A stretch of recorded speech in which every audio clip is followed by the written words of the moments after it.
권세를 이기시고 부활하신 부활의 주일 아침에 우리 성도들 영광의 왕이신 예수님께 예배드릴 수 있도록 인도하시어 감사합니다.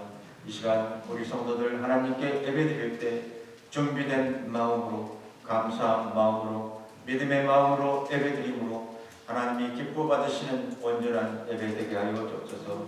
하나님, 며칠 전까지만 해도 날씨가 무척 무더웠는데 하나님께서 대지에 비를 내려주시니 날씨가 추워지고 쌀쌀해졌습니다. 하나님 감사합니다. 지금 산과 들에는 노랗게 아름답게 익은 가을과 곡식이 탐스럽게 열려 있습니다. 우리 성도들의 믿음의 열매도 저 들판에 익은 가을과 곡식처럼 믿음의 열매가 주렁주렁 열리게 하여 주옵소서. 하나님 감사합니다. 한 주간 동안 세상에 살면서 우리 성도들 마음으로, 생각으로, 눈으로, 입으로 하나님께 전제했으면 모두 용서하여 주옵소서. 죄는 하나님과 하나 되는 것을 방해합니다. 죄는 마귀와 하나 되게 하는 것입니다. 죄는 하나님의 사랑을 배신하고 우리 성도들의 마음을 낙심하게 만들며 마귀와 가까워지게 하는 것입니다.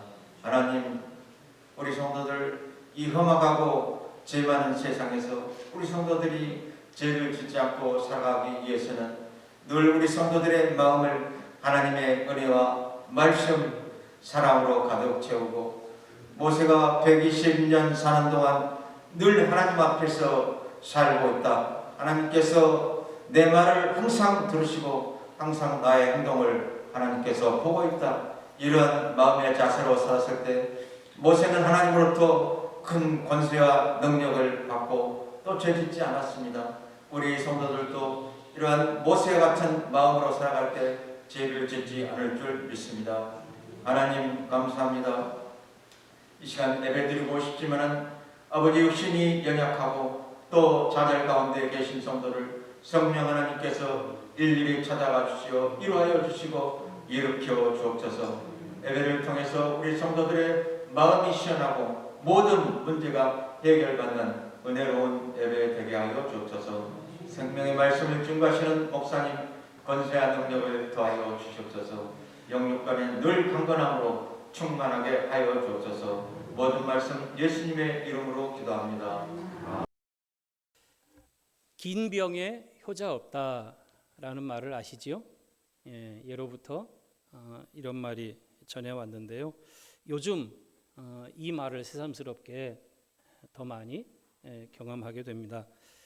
부모의 병이라도 오래도록 병시중을 하다 보면 소홀히 대할 때가 있다 할 때 쓰는 말입니다.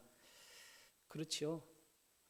실제로 이 부모를 케어하시는, 돌보시는 자녀들이 때로는 많이 이 고통을 호소합니다.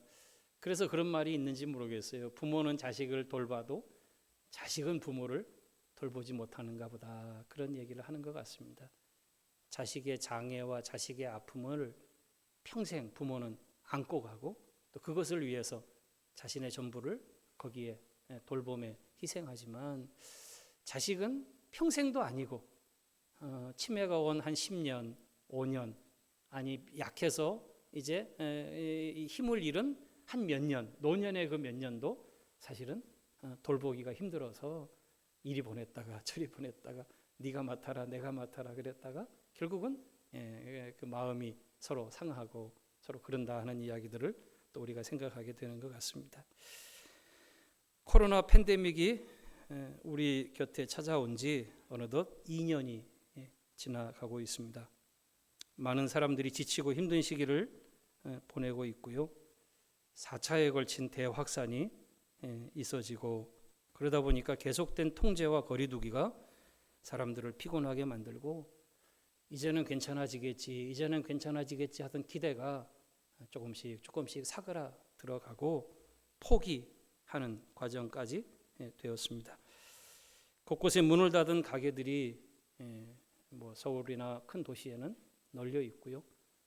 심지어 자영업자들, 영세업자들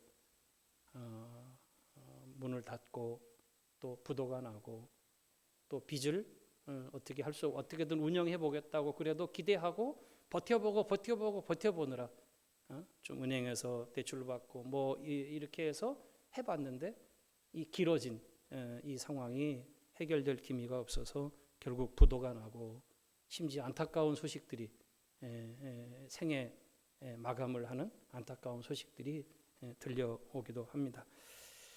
모두가 다 지쳐 있는 것이죠. 방역에 지쳐 있고 또 마스크에 지쳐 있고 코로나에 지치고 피곤해 있는 요즘 우리 시대의 모습입니다. 신앙의 경주를 하다가도 지치고 힘이 빠질 때가 사실은 많이 있습니다. 잘 해보려고 하는데 일이 꼬이고 틀어지면 힘이 빠집니다. 잘 해보려고 마음을 먹었는데 그렇게 안 되게 일이 막 어긋나고 틀어지면 결심 자체가 아예 사라져 버리는 일이 생기지요. 뿐만 아닙니다. 가까운 사람들, 특별히 성도 사이에 갈등이 생기고 관계가 깨어지고 문제가 생기면 신앙의 믿음의 경주에 힘을 잃고 심지어는 신앙생활의 회의를 또 느끼게 또 됩니다. 괜한 오해를 받아서 마음이 낙심되는 때도 물론 있습니다. 그 중에 영적으로 무감각한 상태에 빠지게 될 때 우리의 신앙생활은 큰 힘을 잃고 방황을 하게 됩니다. 영적인 무감각 상태. 왜냐하면 신앙생활은 영적이거든요. 이건 우리가 육신적으로만 하는 삶, 물론 육신이 관계없다는 게 아니고 육신적으로도 좋은 관계, 또 잘 사회적으로 사람들과 또 개인적으로 건강이 중요하지만 우리는 영적인 존재예요. 하나님의 은혜가 없이는 살아갈 수 없는 자들이 바로 오늘 여기에 있는 우리들입니다.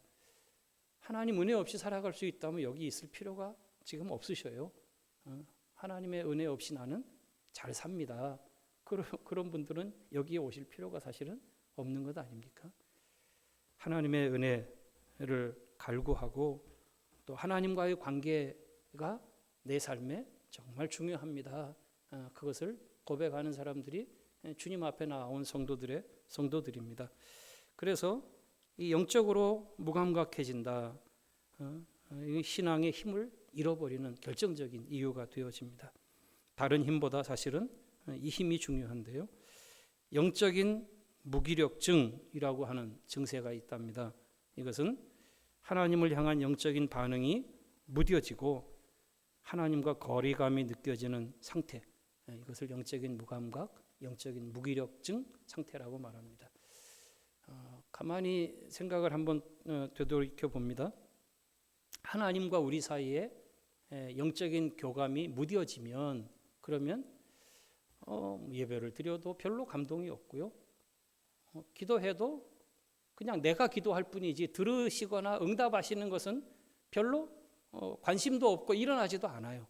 그래서 그냥 내가 기도한 것으로 끝나고 찬송을 불러도 이 가사를 부르는 건지 저 가사를 부르는 건지 그냥 알고 있는 그 가락을 따라서 그냥 따라 부를 뿐이지 거기에 어떤 고백이나 거기에 어떤 이 신앙의 감흥이 있지를 않아요. 이렇게 되면 영적 반응이 좀 무뎌졌다고 말할 수 있는 거고요.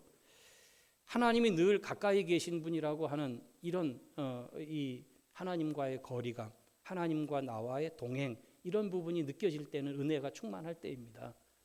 내가 하나님 앞에 기도하면 바로 하나님이 내게 그 기도를 들으시는 것 같이 내 곁에 계시고 나와 함께 계시고 나를 위로하시고 근데 여기서 멀어지면은요 하나님이 어디 계시는지 하나님이 도대체 살아 계시는지 하나님은 살아 계시는지 이런 부분에 거리감이 있어서 못 느끼면서 나는 그냥 그대로 해오던 대로 신앙생활을 하는 거예요.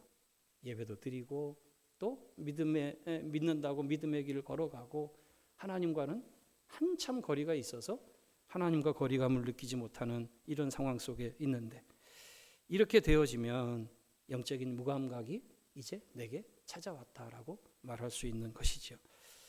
이 영적인 무감각이 발생하는 첫 번째 원인을 바로 영적 매너리즘이라고 하는 이유로 보고 있습니다. 매너리즘이라고 하는 말은 틀에 박힌 일을 계속해서 반복하고 또 되풀이하다가 그게 따분해지고 그것이 아무 감흥도 없이 그냥 하던 일이니까 또 하고 또 하는 거예요. 거기에 무슨 어떤 느낌도 없어요. 거기에 어떤 반응도 없어요. 그런데 해오던 일이니까 그냥 하는 거. 그게 어떤 매너리즘이라고 말하는 영적인 나른한 상태를 말하는 표현인데 우리의 신앙생활도 그런 일이 생길 수 있다는 것입니다. 익숙한 신앙생활이 계속해서 반복되어질 때 그때 따분한 마음이 생겨지는 것이죠. 사람은 똑같은 일이 계속 되어지면은요, 마음에 이제 무료함이 찾아오고 따분함이 찾아와요. 그게 찾아오게 되면 별다른 느낌 없이도 그냥 거기에 앉아 있고 거기에 따라가고 하는데 나중에 보면 그 속에서 아무런 느낌도 받지 못한 것이죠. 이것이 이제 영적인 매너리즘이 빠져 있는 반복된 신앙생활이 주는 상태입니다. 신앙의 매너리즘은 우리를 영적인 잠에 빠지게 만들 뿐만 아니라 영적 반응을 무뎌지게 만드는 데 일조를 합니다.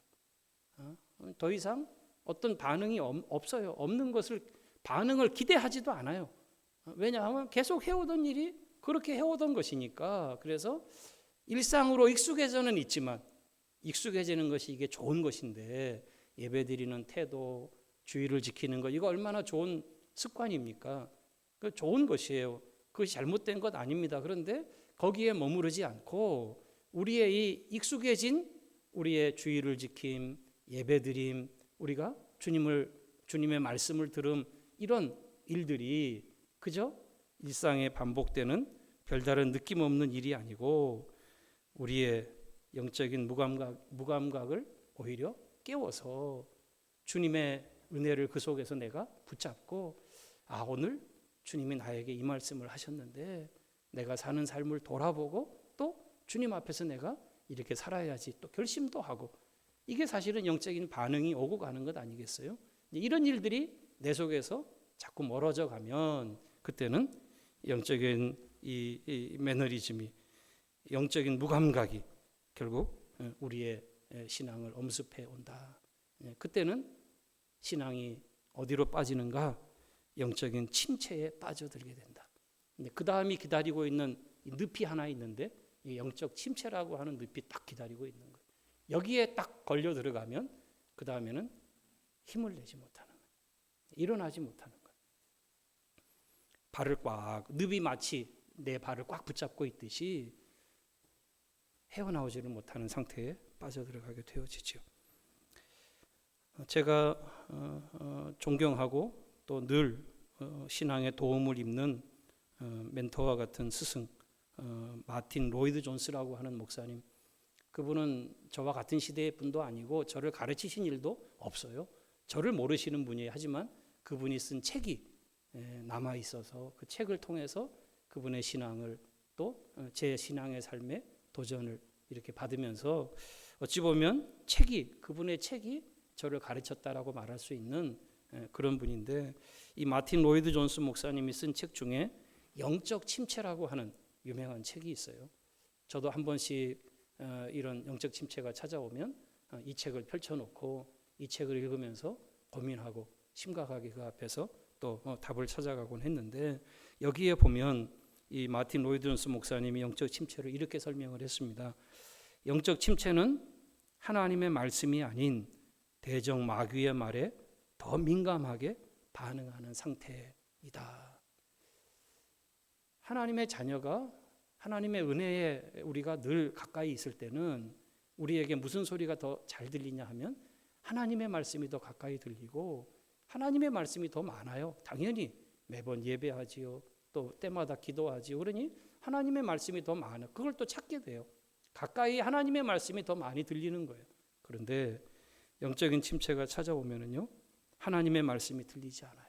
그리고 자기 속에 있는 인간의 소리가 들려오고 거기에 한 걸음 더 나가서 이제는 마귀의 소리가 들려옵니다. 그거 봐라. 너 그렇게 해보더니 그 무슨 소용이 있냐. 그러면서 우리의 믿음에 회의를 불어놓고 그리고 잘 달려오던 우리의 걸음이 이제는 아무 소용없는 헛일을 한 것처럼 그런 이야기와 그런 소리가 나를 사로잡습니다. 에이, 그 소리를 듣고 그냥 다 풀어 무장해제를 하고 나면 그 다음에는 더 이상 달려갈 길이 없는 이제 완전한 침체 속에 빠져들어간 상태라고 말할 수 있죠.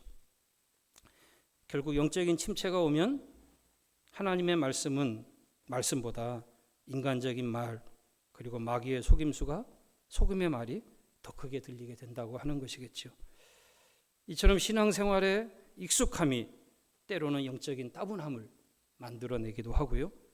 그래서 사람들은 따분하면 그 다음에 오는 일이 하품이 나고 따분하면 하품이 날 뿐만 아니라 눈꺼풀이 내려오기 시작을 합니다. 이거 무거운 거라 이거 어디 들어 올릴 수가 없어요. 힘이 장사라고 해도 이거는 감당할 수가 없는 거예요. 이 꺼풀이 내려오는 이 눈꺼풀은 이게 언제 찾아오느냐? 그냥 의미 없이 내가 앉아 있을 때 찾아오는 거예요. 의미 없이 내가 무슨 일을 반복하고 있을 때 이런 일이 찾아온다는 거예요. 이게 결국은 이 영적인 따분함과 영적인 무료함이 만들어내는 것인데요. 졸음이 오고 잠에 빠져들게 되는 것이죠. 인간은 몸을 가지고 있어서 몸이 피곤해도 졸음이 쏟아져요. 그건 당연해요.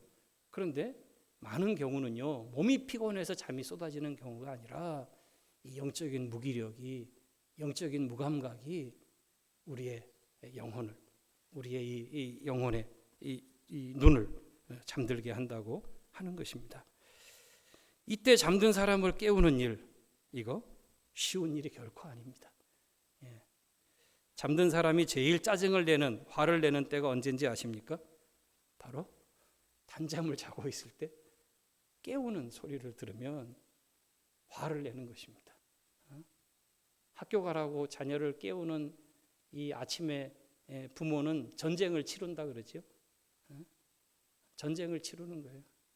요놈 깨워놓고 나면 저놈 깨우러 가면 요놈 또 다시 엎어져 있고 다시 돌아와 보면 안 일어나서 또 엎어져 있어서 또 깨우면 일어난다니까 그러고 신경질을 내고 짜증을 내고 막 그러는 거죠. 이거 전쟁이에요, 전쟁. 성경 말씀에 깨어 있으라, 예수님께서도 깨어 있으라라는 말씀을 제자들에게 자주 말씀하신 이유가 바로 이것 때문입니다. 한번 잠들면 깨어나기 힘들기 때문입니다. 육신의 잠은 아침 종소리에 일어나기도 하고 해가 뜨면 또 눈을 뜨고 새로운 삶을 시작하기도 해요.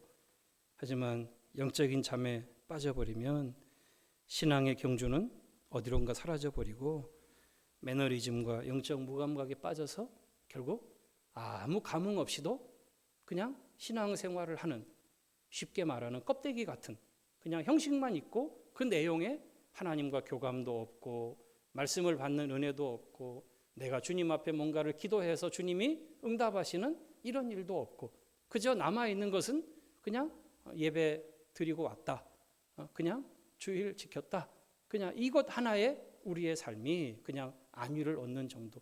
물론 그렇게 안 하는 것보다는 낫지만 그 정도의 우리의 신앙이 멈춰 있기를 주님이 원하시는 것이 아니죠. 우리의 신앙이 그냥 그런 소갈맹이 없이 그냥 겉에 어떤 외형의 형태만 가지고 있는 것을 하나님이 원하실까? 그러진 않다고 저는 믿습니다.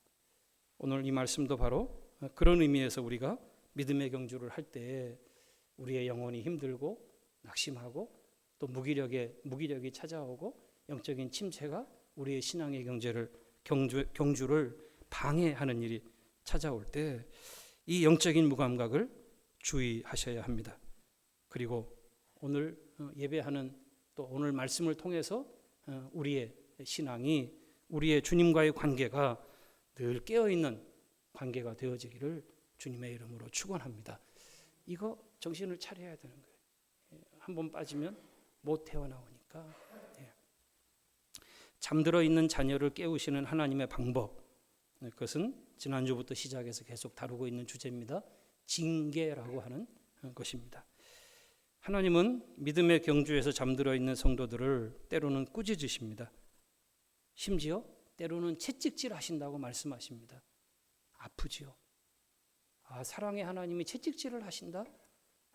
육신은 아픈지 모르지만 주님은 육신의 고통 속에서 육신의 고통을 주기 위함이 아니라 그 너머에 영혼을 깨우시는, 잠들어 있는, 무기력해 있는 영혼을 다시 살리시는 하나님의 사랑의 매라고 하는 것이었습니다.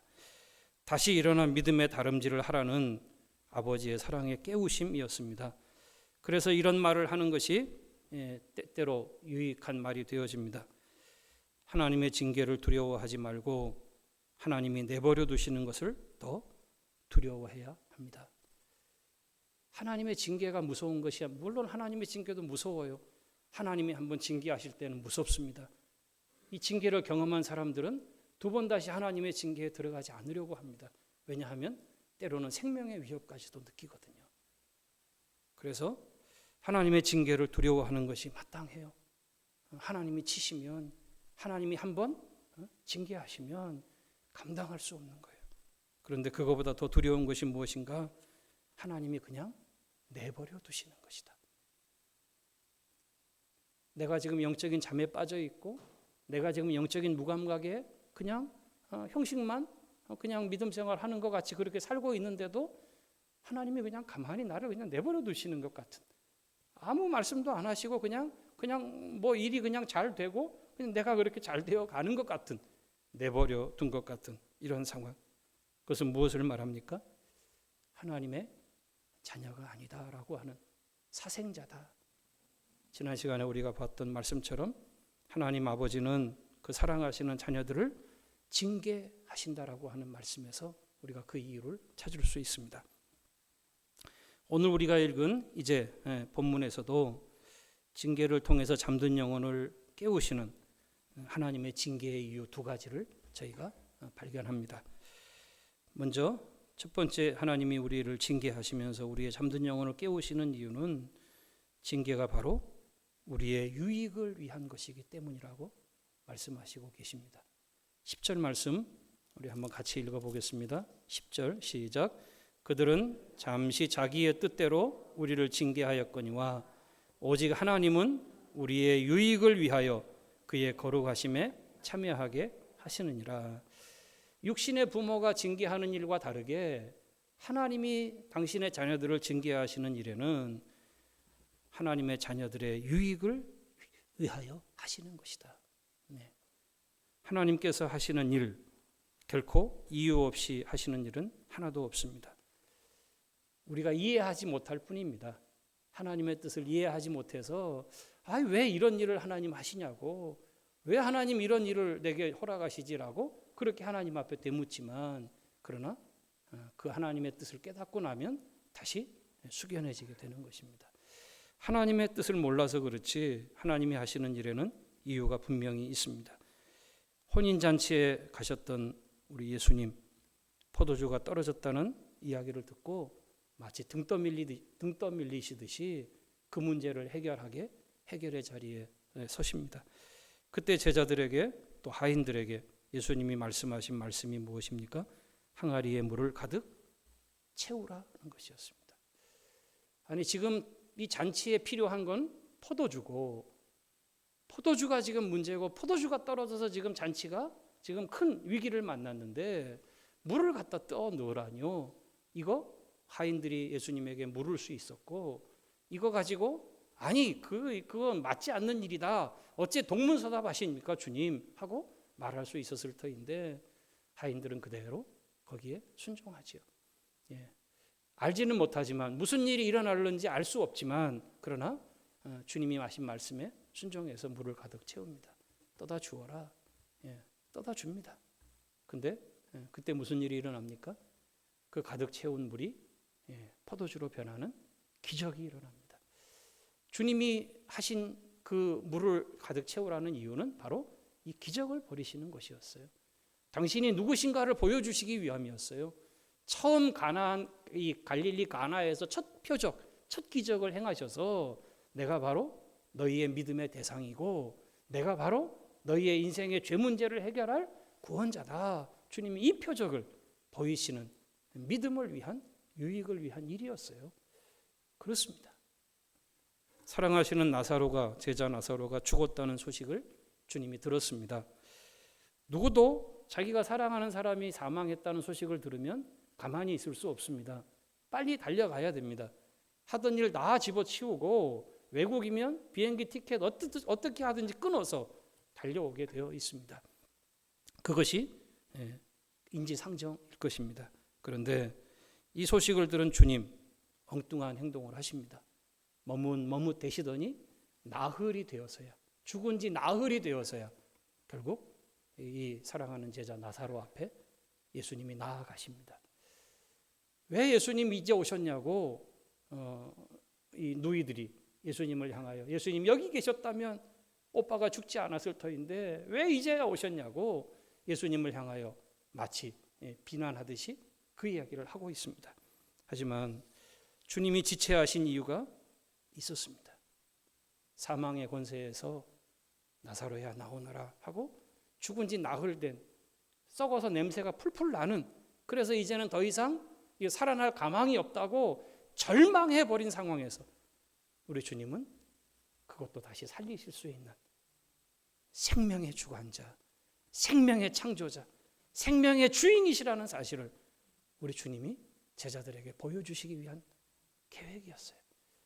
이 하나님의 뜻 앞에 우리는 참 미련해서 그 하나님의 뜻을 다 알지 못하니까 이게 유익한 건지 어쩐 건지 몰라서 불평하고 원망하고 왜 나만 이런 고난을 주시냐고 이렇게 얘기하지만, 우리에게 때때로 하나님이 주시는 하나님의 일들에는 이유가 있어요. 그 이유가 뭐냐? 오늘 말씀하시는 이유가 우리의 유익을 위해서다.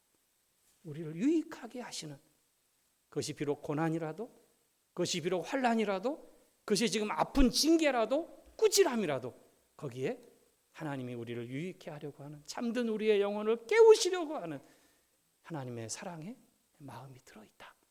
이것이 이 첫 번째 하나님의 징계 속의 의미인 것입니다. 시편 119편 71절, 너무나 유명한 구절인데요. 제가 읽어보겠습니다. 고난당한 것이 내게 유익이라, 이로 말미암아 내가 주의 율례들을 배우게 되었나이다. 고난이 어떻게 유익이 될 수 있습니까? 고난이면 피해가는 것이고, 피할 수 있으면 이거 안 당하고 싶은 것인데, 고난당한 그것이 자신에게 유익이었다고 말합니다. 왜? 하나님이 그 고난을 쓰신 거예요. 그 사람에게. 하나님이 그 사람에게 고난을 통해서 그를 유익하게 하신 거예요. 무슨 유익을 주셨습니까? 주님의 뜻을, 주님의 법도를 배우게 하신 것이었어요. 아, 하나님이 이래서 이 고난 가운데 나를 두셨구나. 아, 하나님이 이래서 나를 이 환난 가운데 하나님이 나를 혼자 내버려 두셨구나. 그것을 깨닫게 하시는 것이죠. 그렇습니다. 하나님의 징계가 우리에게 주는 유익, 오늘 10절 이 후반절은 그것이 하나님의 거룩함에 참여하게 하는 것이라고 그렇게 말합니다. 최고의 유익입니다. 하나님은 거룩하심이 본성과 성품의 존재의 의의입니다. 하나님은 거룩하신 분이십니다. 하나님은 시작부터 끝까지 거룩하신 분이십니다. 존재하시는 자체가 거룩이십니다. 그 하나님 앞에 비하면 우리는 안 거룩의 대명사입니다. 우리는 안 거룩한 사람들이에요. 수시로 우리는 유혹을 받고, 수시로 우리는 조금만 충격을 받으면 우리 속에 있는 죄의 본성이 유혹을 따라가든지, 아니면 분노하든지, 아니면 의심하든지, 이 유혹과 이 미혹에 쓰러지고 넘어지는 사람들이 바로 우리입니다. 우리는 안 거룩하고 우리는 죄 안에 너무 유익한 자들인데, 하나님이 당신의 백성으로 우리를 부르시고 구원하신 후에 나는 거룩하니 너희도 거룩하라, 내가 거룩하니 너희도 거룩하라 말씀하십니다. 이게 어떻게 이루어집니까? 이게 어떻게 가능합니까? 오늘 말씀에 의해서 보니까 하나님이 우리의 영혼을 깨우시는 징계를 통해서 우리를 유익하게 하셔서 결국은 하나님의 거룩한 성품에 우리를 참여하게 하신다. 하나님의 거룩에 끼일 수도 없는 우리를 하나님의 거룩에 끼이게 우리를 불러주시고 그렇게 대우해 주시는 것이 징계의 유익의 목적이라고 말씀하고 있는 것입니다. 사랑하는 성도님들이여, 하나님이 때로는 우리에게 고난을 주셔서 우리에게 징계하실 때 내 영혼을 유익하게 하시는, 그리고 나를 정결하게 하셔서 하나님의 거룩에 세우시는, 거룩한 성도로 나를 깨끗하게 하시려는 하나님의 뜻이 있음을 잊지 마시고 그 속에서 오히려 하나님을 찬송할 수 있는 여러 성도님들이 될 수 있기를 주님의 이름으로 축원합니다. 두 번째는 11절 말씀에 우리를 연단하시기 위함이라고 말씀합니다. 11절 같이 읽을까요? 시작. 무릇 징계가 당시에는 즐거워 보이지 않고 슬퍼 보이나 후에 그로 말미암아 연단받은 자들은 의와 평강의 열매를 맺느니라. 징계를 받는 일이 즐거운 사람은 아무도 없을 것입니다. 기쁜 사람 아무도 없습니다. 잘못해서 부모에게 종아리를 맞는 아이가 웃으면서 아빠 더 때려주세요, 더 때려주세요 이러는 정신 나간 애는 없습니다. 눈물을 흘리고 펑펑 울고 손을 삭삭 빌면서 잘못했다고 다시는 안 그러겠다고 하면서 그렇게 납작 엎드리는 것이죠. 그렇습니다. 왜? 아프기 때문입니다. 하나님의 채찍질은 아픈 것이에요. 고통이 따라옵니다. 슬픔이 따라옵니다. 눈물이 빠집니다. 그러다가 힘이 빠지고 코가 석자나 쭉 빠집니다. 때로는 왜 하나님 나만 가지고 그러세요? 왜 하나님 내가 그래도 하나님 믿고 잘 살아왔는데 왜 하나님 나를 이렇게 힘들게 하세요? 라고 마지막 우리에게 남아있는 죄성의 자존심이 하나님을 향해서 반항하고 대항하려고 하는 것이 올라옵니다.